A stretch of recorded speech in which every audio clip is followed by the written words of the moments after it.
At this point, we're going to treat this as the worst possible scenario, okay? And with that, I'm going to put you in the back of my cruiser, if you're okay with that. Police are speaking with Guy DeVinny. Just moments ago, his daughter had been beaten and murdered inside her own room, all while her father was sleeping next door. All right, hey, bud, you mind giving me some information? Yeah, sleeping, banging on my door. Hey, your daughter's dead. That's the information you're going to get from me. By the time police arrived to capture the killer, he's escaped at the very last second. For months, this family had been suffering from a man who would never stop abusing and assaulting their daughter, no matter how many times the police were called. And now, after brutally killing his victim, he's on the loose in the largest city of the state. What follows next is one of the longest manhunts in the department's history, as officers race to find the suspect before he disappears forever. But what they don't realize, the chase will lead them toward a discovery far more tragic than anyone could have imagined. It's June 16, 2024, in Columbus, Ohio. At exactly 7:24 a.m., the police station receives an alarming text message. The sender, Michelle, claims that her sister-in-law's boyfriend, Devin Blair, has an active warrant for his arrest, and he's currently inside their house. The dispatcher, however, doesn't recognize a possible life-threatening situation. Instead of sending officers to her address right away, they refer Michelle to the non-emergency service. But a minute later, they receive a string of some of the most haunting messages the police have ever received. He's hurting her right now. I heard yelling in her room and crashing around. I just heard struggling and what sounds like she was throwing up, screaming, and things crashing in the room. He will run if he knows the police are coming.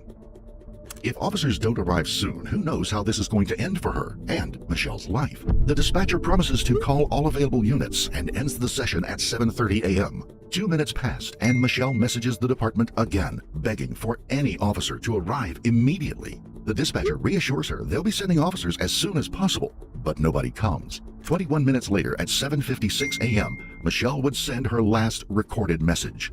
He is leaving. This very minute, 4 officers are rushing to the address, hoping to catch the suspect. One of two, he's running westbound. Black hoodie, orange shorts, just jumped the fence. Jump the fence, go.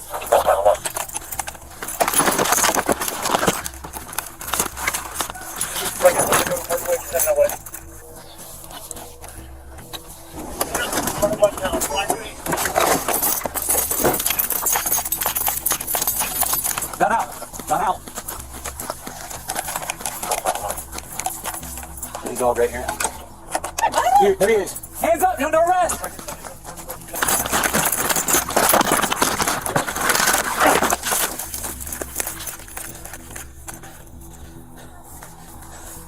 Where the hell we go?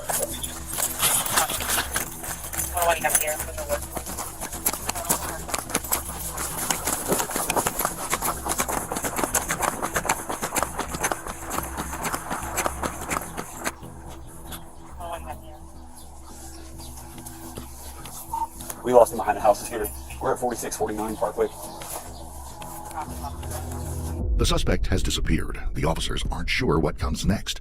A suspect is on the loose and incredibly dangerous for a police officer. If he's armed, he could be preparing for an ambush at this moment. Right now, finding him is potentially a matter of life or death. They carefully look for him until one of the cops spots someone running out of the corner of her eye. Stop right there! Stop!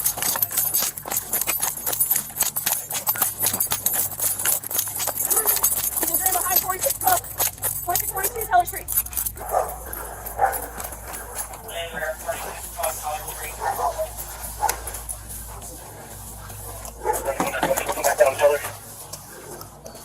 No, he's north now, north of Teller.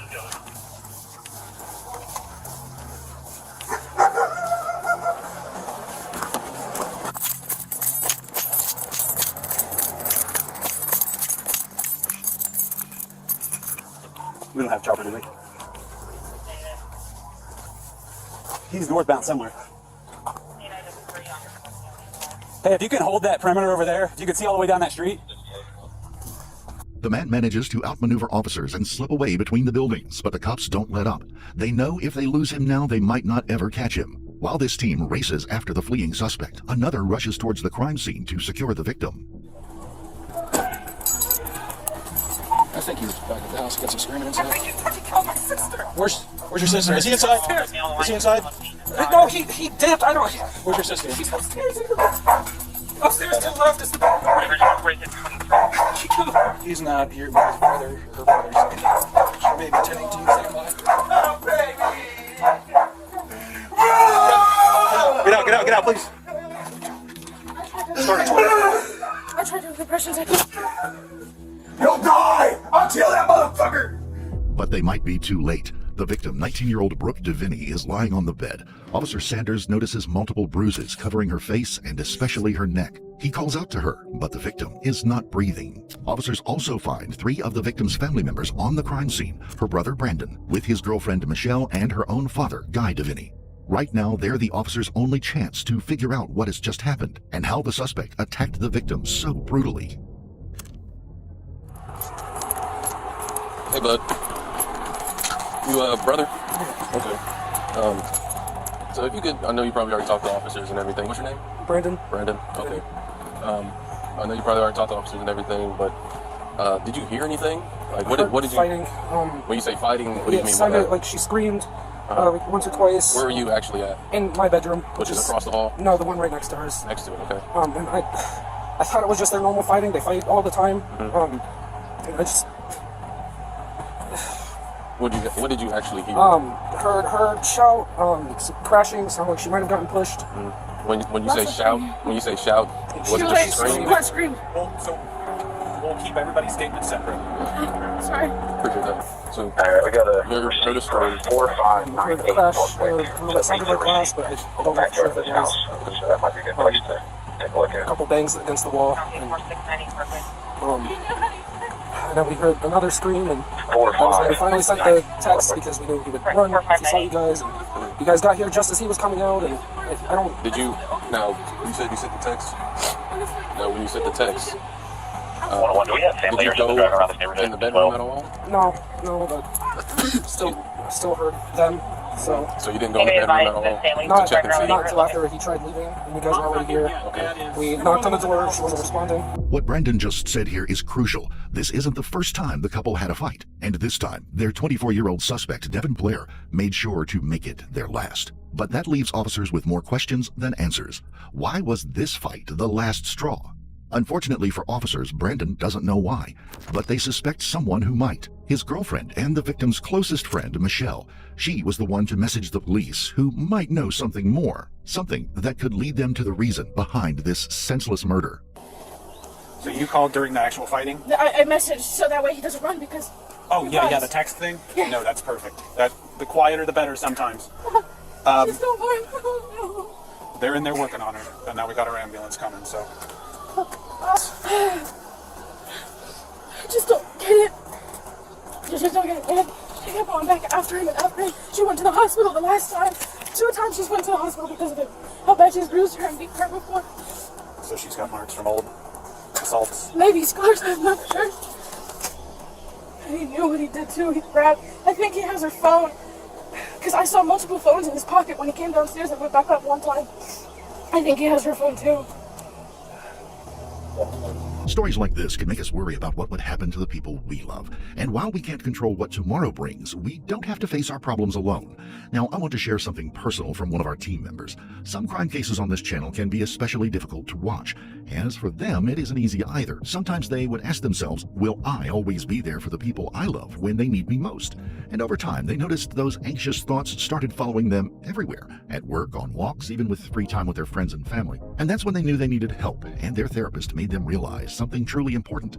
They can't control the future and what happens to their family, but they can control what they do with the time they have every day. And now, when they decide to spend their time with their family, they know that right now, they're okay and they're happy. This is why they love working with BetterHelp, the sponsor of today's video. Their mission is simple: to help you start your therapy journey as easily as possible. All you need to do is take one quiz that matches you with the best licensed therapist, tailored to your specific needs. And the best part is you can choose how to communicate with them, via text or video. Your preferences come first. And if you feel that the therapist isn't right for you, you can switch at any time at no extra cost. You don't have to suffer alone. There are people you can talk with. So click the link in the description or go to betterhelp.com/BeautyBoy beyond evil and receive 10% off your first month of therapy. Now, let's get back to this officer's plan to solve this crime. Officers shift their focus. The victim's phone is missing. If the suspect took it with him, there is something inside that he doesn't want the police to discover. They need to find that phone by any means necessary. However, doing so is going to be a huge challenge. The team of first responders finally comes back from their chase to deliver the news that nobody wanted to hear. They lost the suspect. Time is not on the police's side. They need to locate him as soon as possible, but don't know where to start. Officers figure he'll try hiding out at a relative's or friend's place, but Michelle thinks otherwise. Now, they were saying he doesn't have too many friends in the neighborhood. Nobody likes him. His family doesn't want anything to do with him, according to what she said in class. Because of this kind of thing, because of his violence. There was multiple charges between them two, and I guess there was previous charges of him with a previous relationship or previous people in his life. I don't know how he managed to still be out and go scot-free. This isn't good. With nowhere left to hide, the suspect might try to just run away as far as he can. Worse, he might be preparing another attack to finish what he started. Brooke Deviney might have been only the first target on his list, and Michelle is rightfully terrified of what he can do. There's no knowing what set him off. He has such anger issues, sporadic mood swings.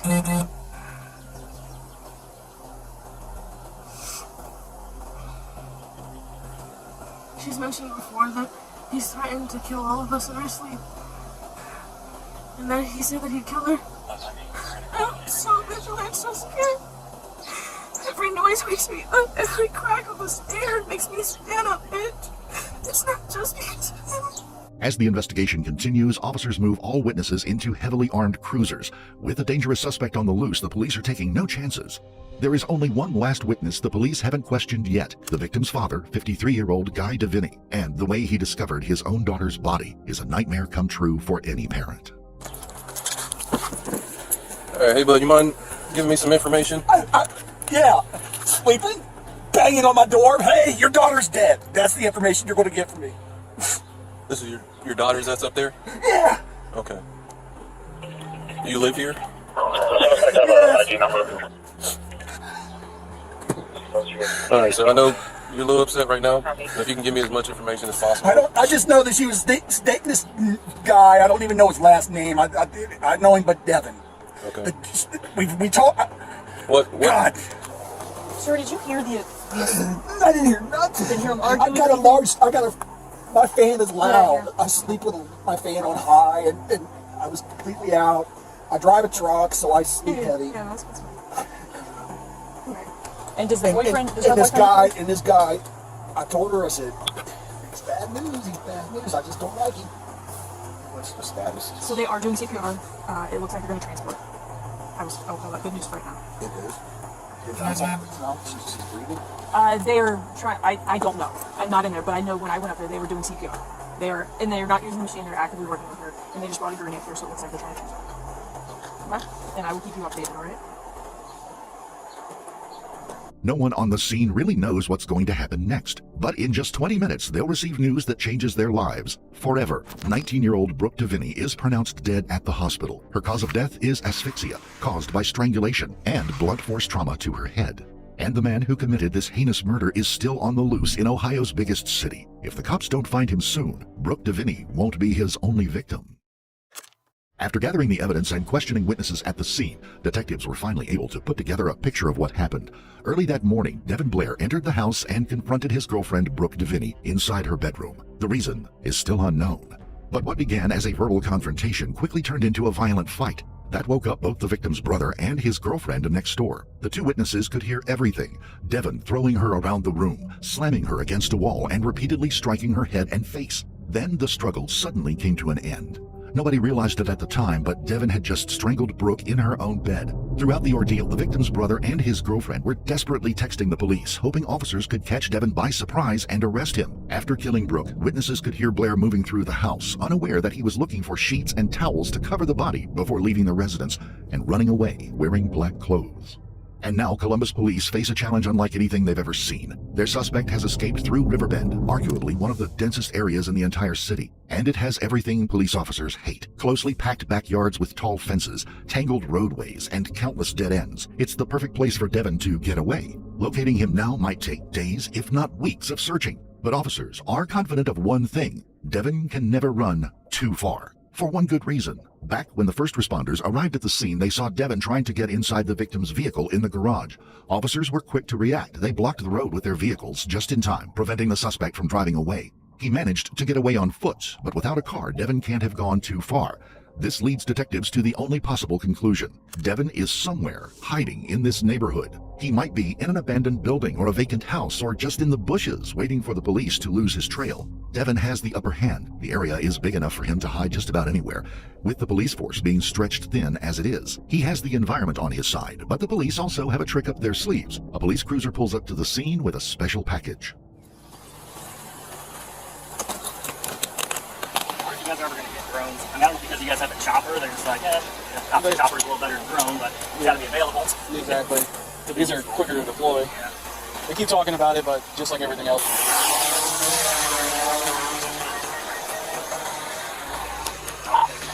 191, the drone's up. If anyone has any movement anywhere, let me know. A drone in the sky gives officers a clearer picture of the area below. What comes next is an hours-long manhunt for the most violent suspect this quiet neighborhood has ever seen. Each passing minute he's on the run means another life is at risk. Morning, sir. How are you? Good. Do you see any younger, light-skinned, male, black, afro, orange shorts, black hoodie? Walk through here? Copy. Okay. All right, well, he just killed his girlfriend over there in Parkwick, so I would probably go in and lock up for a little bit, all right? So. Officer Kinzel's been advising residents to lock their doors from this dangerous suspect while he's roaming the streets. Then he receives a crucial lead. 20 minutes earlier, Devin Blair was seen running toward the wood line near Interstate 270 and Georgesville Road. With the help of a canine unit, Officer Kinzel and his partner are sent to that area. If the dog sniffs him out, Devin will have no chance of running away this time. Okay. Josh, last time he ran across the freeway. Just FYI. Oh, last time he ran across the freeway. That's where that came from, so.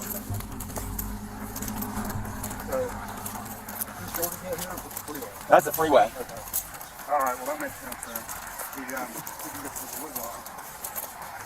Unfortunately, it was too late. An updated lead confirms the suspect ran across the freeway and disappeared again. Now he's hiding somewhere on the other side of this major road. Sadly, officers will have to return with nothing. But on their way back, they're going to receive a radio transmission with a harrowing update. S8. S8. Now it's times 2, 8:45. Times 2? 8:45. Copy. He's dead. Maybe a baby? Like pregnant. Maybe. Oh. Maybe, I don't know. I mean, that's Yeah, that makes sense. there was only one transport there, so. Yeah, that's true. Oh, damn. No fucking way. Tragically, this officer is correct. In the hospital, doctors would make a horrifying discovery. The victim, 19-year-old Brooke DeVinny, was roughly 14 weeks pregnant at the time of her murder. The child didn't make it. They were pronounced dead shortly after Brooke's passing. What Devin Blair did that morning is unspeakable. Not only did he murder his girlfriend and traumatize her family, but he took the life of an innocent child that wasn't even born into this world. And now every officer involved in this search knows about it too. And something tells them that Devin might be more dangerous than they initially thought. They will not stop until he is in cuffs. Every officer is now on high alert, ready to spring into action if they get the slightest hint of his location. It's now 9:26 a.m. It's been almost 2 hours since the start of the search, and the suspect is still on the loose. Officers continue checking everything: homes, people's backyards, even garbage dumps. Any place a suspect might be hiding doesn't go unchecked. Meanwhile, the drone operator is carefully scanning every street. For a while, he has nothing to report, until something or someone finally catches his eye. Are there 2 officers that can check an individual in the Bay Run Apartments? He's sitting alongside the pond back there, trying to get a better address. 4 officers immediately rush to the location to track down the suspicious individual. It might not be who they're looking for, but the police aren't leaving anything to chance.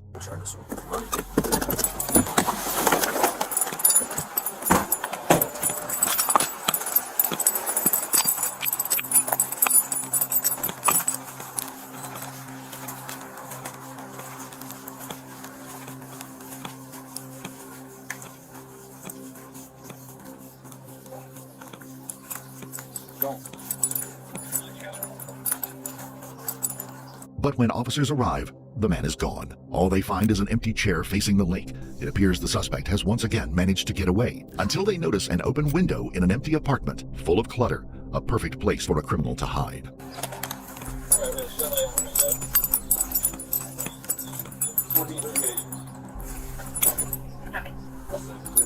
Police department, anybody in here? Make some noise!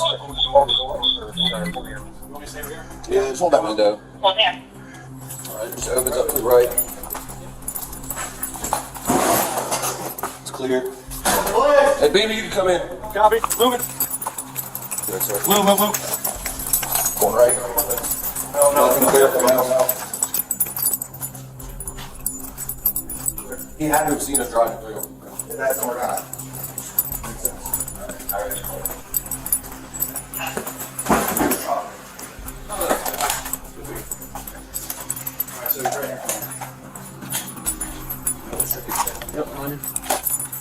Again, the officers find nothing. The apartment is seemingly empty, only filled with boxes. Officers then move to the second floor, where they try knocking and opening multiple doors to check for any suspicious activity, but none of them budge. Finally, the group drives away. Looking back in time, one event would finally break Brooke's hopes that her boyfriend and the dad of her child, Devin Blair, could ever change. On December the 28th, Davini was preparing to leave for a doctor's appointment when Blair suddenly attacked her. He stripped her of her clothes on the street and drug her back into the house, holding a knife to her throat and threatening to kill her before stabbing her in the stomach. When officers arrived, Blair resisted arrest by punching, biting, and spitting at the officers. He was charged with multiple offenses, including domestic violence and assault on an officer. This was a tipping point for Davini's family, especially after they had to call the police 13 times on Devin Blair for his despicable acts, and he was finally getting what he deserved, or so they thought. Despite these charges, Blair was allowed release on $10,000 of recognizance bond, meaning he didn't have to pay to ensure his appearance at sentencing. The judge believed he could change, not aware that a couple of weeks earlier he had been proven wrong. On May the 31st, a warrant was issued for Blair's arrest after he violated unspecified conditions. Then, just days before the murder, Davini approached a Columbus police officer with a disturbing claim. Blair had returned, and the first thing he did was attack her, punching her in the face repeatedly and threatening to kill her. That's when she decided to file a report, a protection order, and to leave Blair for good. And he discovered it. Police officers received yet another reason to capture their suspect. A man like this, who had already shown exactly what he was capable of, cannot walk the streets completely free. But maybe Devin is closer to the officers than they think he is. It is currently 12:16, 5 hours into the search for Devin Blair. So far, it has been unsuccessful. Officers have checked multiple houses in the area, asked countless citizens, and combed through multiple streets, but there's still no sign of their suspect. Still, the main place officers expected Devin to hide is in the Big Run Park, just north of the crime scene. A big wooded area is ideal for lurking, but the police don't have enough officers to search the area and every bush. They decide on a more tactical approach. Several units are ordered to guard the main bottlenecks leading in and out of the park. All remaining officers patrol the area in their cruisers, all while the drone above keeps observing the area. For hours, the operator scans in silence, until something finally catches his eye. 191. 191. I'm not sure if they're related. I got a male black tan and black hoodie running over Klein Road north through the yards, or through the church lot. He's got a goatee, he's holding a phone. And the sausage dealer is the suspect. 3 officers now receive the same report, a description matching the suspect they have been looking for 5 hours. They all rush to the same address. 2 officers arrive to see a large 2-story building just outside of the woods. At first, it looks completely empty. The windows are boarded and the doors are all closed, except for one. Officers notice something unusual. The entrance has been forced open. Someone has broken into the building and might still be hiding inside. Myself and that 10 are going to clear this house. Copy over there. Columbus Police, have you heard your sound off? I'll hold this hallway. You want to hold the hallway off and stuff around over here.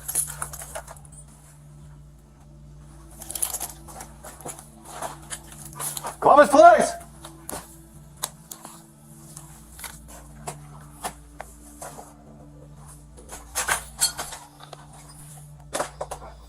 I got a big kitchen here. I'm going to check this garage.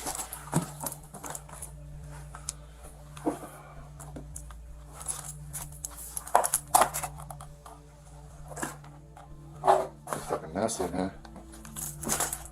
Soon, a 3rd officer gets the address to join the search. As he approaches the building, he sees a sudden movement right around the corner. Get down! Get on the ground! Hands behind your back!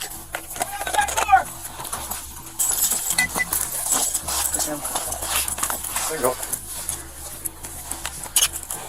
Check his on there. What's your name? Devin? Devin. Yeah, that's him. Want to go see you? That's what I think now. Stand up, Devin. All right, stand up. I thought you wanted to say it is the suspect. 191, if you can put the address of this house here, this will be happening.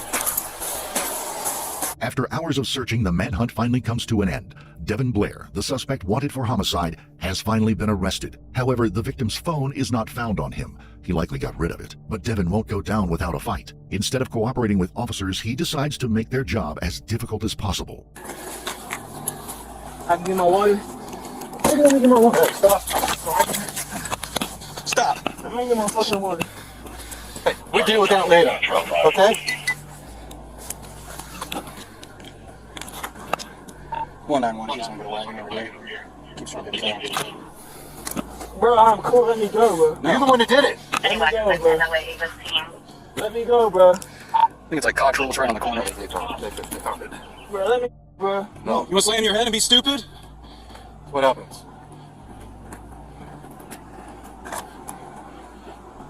Who's help you make a good Racist motherfucker. Racist? Yeah? I'm racist. For sure, right. Where my legs go? No. You want to do stupid stuff? You get a hobble and put him on the side. Sarge, you get a hobble and put him on the side. Damn, I'm tripping. I get on my side my damn self. Ain't no one listening to you right now, guy. I don't need it. Why are you slamming your head on getting stuff? You don't keep fucking. Yeah? Devin has finally shown his true colors to them, but after hours of searching and a dead 19-year-old, the cops aren't having any of it. Well, you didn't get to the other side because he started slamming his head? Weed, I got weed. I already got your weed. Alright. Man, y'all got me, man. Damn. There you are. You went 2 minutes ago. This is what happened. I mean, Actions has consequences. I ain't even gonna let you fucking. Get you? Yeah. Yeah. I'm gonna run. Yeah, you are. God, good solid. Damn. Y'all got it, y'all got it. Y'all got me. Ain't no need to fucking sit here and fucking do all this extra shit. Come on. I can't get my water, bro. You know.